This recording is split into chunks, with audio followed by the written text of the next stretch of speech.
Hello everyone and welcome to our In the 99 Deck Tech series. I'm Austin, and today we're going to be talking about Izoni Thousand-Eyed. Izoni is a legendary elf shaman that costs 2 colorless, 2 black, and 2 green for a 2/3 with Undergrowth. When Izoni Thousand-Eyed enters the battlefield, create a 1/1 black-green insect token for each creature card in your graveyard. It has an activated ability for a black and a green to sacrifice another creature, gain a life, and draw a card.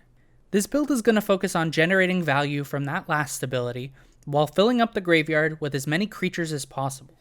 Satyr Wayfinder, Mulch, Grizzly Salvage, Grapple with the Past, Commune with the Gods, and Hermit Druid are going to allow you to grab lands or creatures from the top of your library and put the rest of the cards, revealed this way, into your graveyard.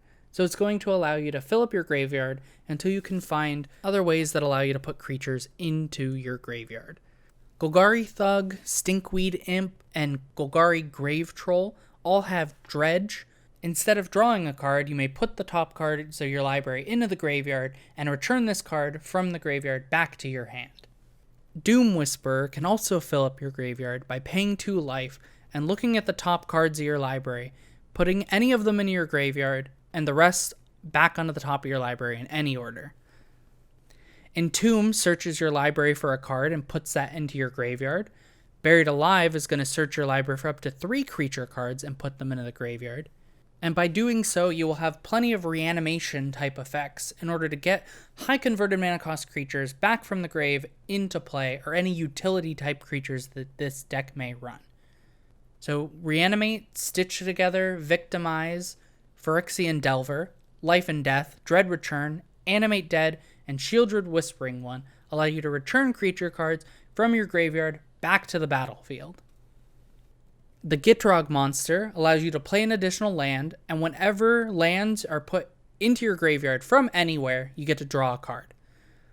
Underrealm Lich, instead of drawing, you can look at the top 3 cards of your library, put one of them in your hand, and the rest go into your graveyard. Continuing with more card draw, Midnight Reaper, Harvester of Souls, and Grim Haruspex allow you to draw cards when non-token creatures that you control, Harvester of Souls, including your opponent's creatures, you draw a card. Traverse the Uvenwall, Fauna Shaman, Sidisi Undead Vizier, and Runescarred Demon are going to allow you to tutor for any creature or card that you may need for any given moment.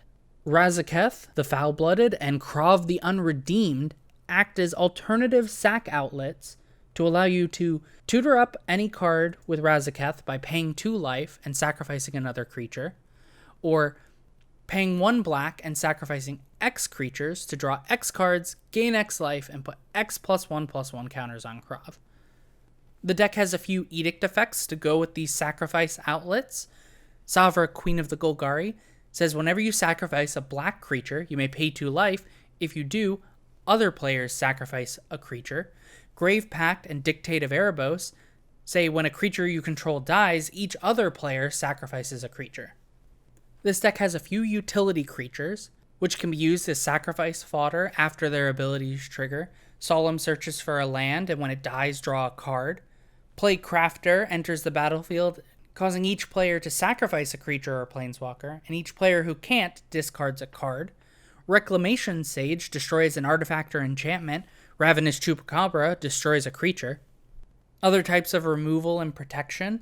Assassin's Trophy can destroy any permanent and allow that player to search for a basic land. Golgari Charm serves as a multitude of either removal or ways to regenerate your creatures. You can give all creatures -1/-1. Destroy target enchantment or regenerate each creature you control. Heroic Intervention is going to give your permanents hexproof and indestructible. Corrosion Grip has Split Second and can destroy any artifact or enchantment. Beast Within destroys any permanent, creating a 3/3 beast in its place. Once you've filled up your graveyard, some alternative recursion includes ways of bringing lands from your graveyard back to your hand or play. Ramadan Excavator and Crucible of Worlds allow you to play a land from your graveyard. Life from the Loam can return up to 3 lands from your graveyard to your hand, and also dredges. Molder Hulk has cost reduction and can return any land from your graveyard to the battlefield. World Shaper, when it attacks, you mill 3, and when it dies, return all lands from your graveyard back to play. Golgari Finebroker, Regrowth, and Eternal Witness allow you to return any permanent or card from your graveyard back to your hand when they enter the battlefield. Some early game ramp include a utility of mana-producing creatures, while Sakura Tribe Elder and Wood Elves allow you to search for a mana. Courser of Kruphix lets you play lands from the top of your library. And for some late game finishers, with Thunderfoot Baloth, as long as you control your commander, it and other creatures you control are going to get +2/+2 in trample. Kessig Cagebreaker, when it attacks, create a 2/2 wolf token, tapped and attacking for each creature card in your graveyard. By utilizing different cards and abilities, you're able to fill up your graveyard with a ton of creatures and recur, return, or bring back to your hand any of these cards, so that allows you to manipulate your deck in order to get as much value as possible. Well, that about wraps up our Commander deck tech. If you enjoyed the video, give it a like, tell us why, share and subscribe. Thanks for watching.